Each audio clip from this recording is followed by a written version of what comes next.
aking menu ay chicken nuggets. Ngayon, mag-prepare ako ng hiniwa-hiwang breast ng manok. Tapos, tinapay, buns, or sliced bread, pwede na, ganyan. Tapos, ito ready na to sa food processor. Kasama ng tinapay. Gigilingin natin siya kasama ng tinapay, mga kakusin.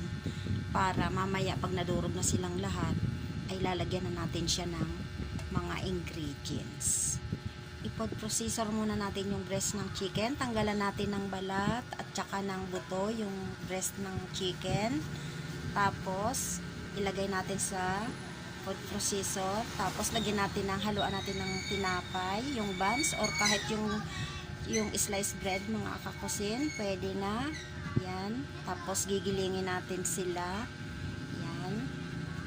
Igigilingin muna natin siya, mga kakusin. I-update ko kayo mamaya after ng giniling. Mga kakusin, ganito na siya pagkatapos kong magiling siya, yung tinapay at saka yung breast ng malinis ang mga kamay ko, mga kakusin. Ganyan na siya. Lagyan na natin siya ng ibang ingredients.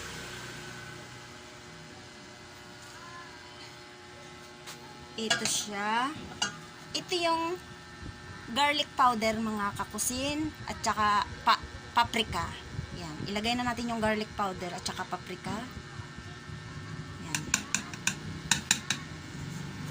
Titimplahan na natin. Plus ang paminta.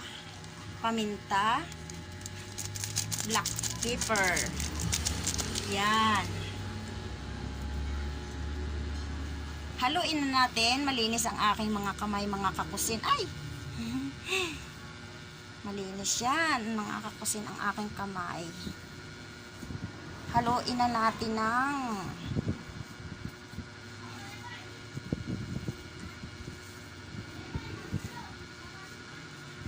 lagyan natin ng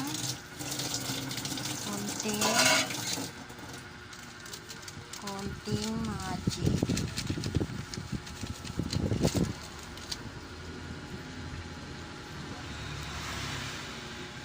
At konting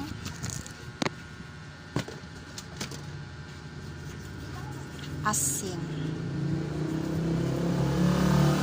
Haluin na natin ulit at may magic na siyang kahalo. Yan.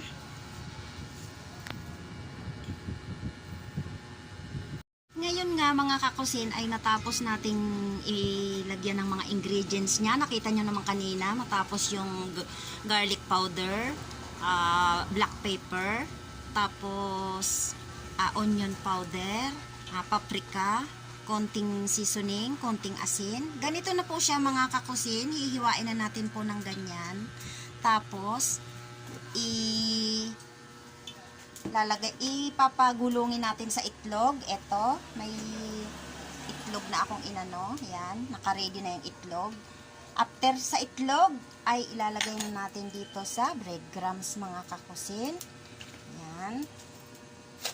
Ready na ang mantika ko na mainit. Yan. So, try natin, mga kakusin. Malinis ang aking kamay. Try natin, mga kakusin, na ganito siya. Lagay natin siya sa itlog. Yan, ganyan. Kakamayin ko na at malinis naman ang aking kamay. Bawal ang yan. Ganyan lang siya, mga kakusin.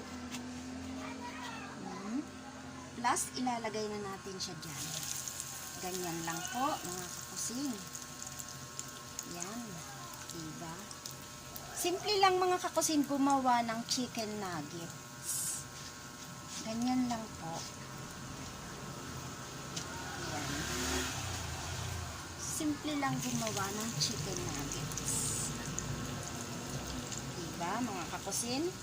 Simple lang po. Hindi nyo na kailangang gumastos at bumili pa kung saan-saan. Ganyan lang ang gagawin nyo. Oh. Yan lang, mga kakusin. Oh. Ayan. Sarap na ng aking chicken nuggets for today's video, mga kapusin. Chicken nuggets.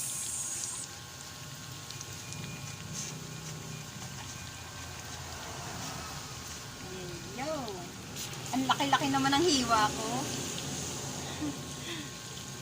Mga kakusin, ito na po ang aking chicken nugget. Tapos na, luto na. Pwede nang kumain ng tanghalian. Oh my God, ang bango-bango. Wow, pwede nang kumain. Hindi nyo lang po sa mga food chain matatagpuan ang chicken nugget o di kaya sa mga grocery store.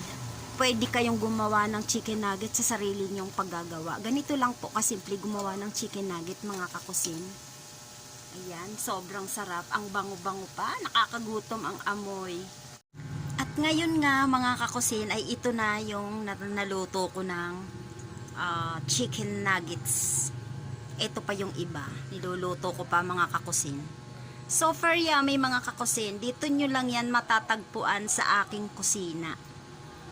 At syempre, mga kakusin, sa aking version po ito. Sa version ng Erlinda Cuisine Vlog. Ganito lang po kasimple magluto ng chicken nuggets, mga kakusin. Simple lang po ito, makakatipid ka pa. Kalahating kilong breast chicken, tapos ganon, kung napapanood nyo yung video ko, tapusin nyo po panoorin yung aking video para magaya nyo at maluto nyo rin sa inyong mga chikiting, mga kakusin. Simple lang po. Ito na po yung unang naluto ko, diba? Ang bango at ang yummy. Hindi nyo na kailangang bumili pa sa mga food chain, mga kakusin. Magluto na lang po kayo sa inyong bahay. Wala pang mga ingredients na hard na makakaano sa inyong health ng inyong mga chikiting. Ganito lang po, mga kakusin, kasimple. So ito na yung una kong naluto. Nakakagutom, mga kakusin, diba? Ang bango-bango. Nako, amoy pa lang nakakagutom na, at talagang ang lasa niya, mga kakusin, gustong-gusto ng mga bata. Kumakain na nga sila. At yung unang eto, binawasan na nga at natikman na mapak na. At mga kakusin, pagkatapos nyong mapanood ang aking video na to, ay please naman po, paki-subscribe naman po at paki-click na din po ang notification bell para update kayo lagi sa aking mga menu. Please naman po, pa-subscribe, mga kakusin. Bye-bye!